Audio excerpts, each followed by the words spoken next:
ಈ ವರ್ಷದ ರಥಸಪ್ತಮಿ ಯಾವಾಗ?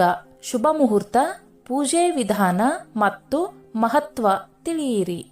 2024ರ ರಥಸಪ್ತಮಿ ಫೆಬ್ರವರಿ 16ರಂದು ಬಂದಿದೆ. ಈ ದಿನ ಸೂರ್ಯನ ಆಶೀರ್ವಾದ ತುಂಬಾ ಮುಖ್ಯ. ವಿಶೇಷ ಪೂಜೆ ಮಾಡಿದಾಗ ಜಾತಕದಲ್ಲಿ ಸೂರ್ಯನ ಸ್ಥಾನವನ್ನು ಬಲಗೊಳಿಸಬಹುದು. ಪೂಜೆ ವಿಧಾನ ಸೇರಿ ಅಗತ್ಯ ಮಾಹಿತಿ ಇಲ್ಲಿದೆ. ಹೊಸ ವರ್ಷದ ಮೊದಲ ಹಬ್ಬ ಮಕರ ಸಂಕ್ರಾಂತಿಯ ನಂತರ ಮಾಘ ಮಾಸದ ಶುದ್ಧ ಸಪ್ತಮಿಯಂದು ರಥಸಪ್ತಮಿ ಆಚರಿಸಲಾಗುತ್ತದೆ. 2024ರ ಫೆಬ್ರವರಿ 16ರಂದು ರಥಸಪ್ತಮಿ ಹಬ್ಬ ಬಂದಿದೆ. ಈ ದಿನದಿಂದ ಸೂರ್ಯನ ರಥ ದಕ್ಷಿಣಾಯಣದಿಂದ ಉತ್ತರಾಯಣದ ಕಡೆಗೆ ಪ್ರಯಾಣಿಸುತ್ತಾನೆ.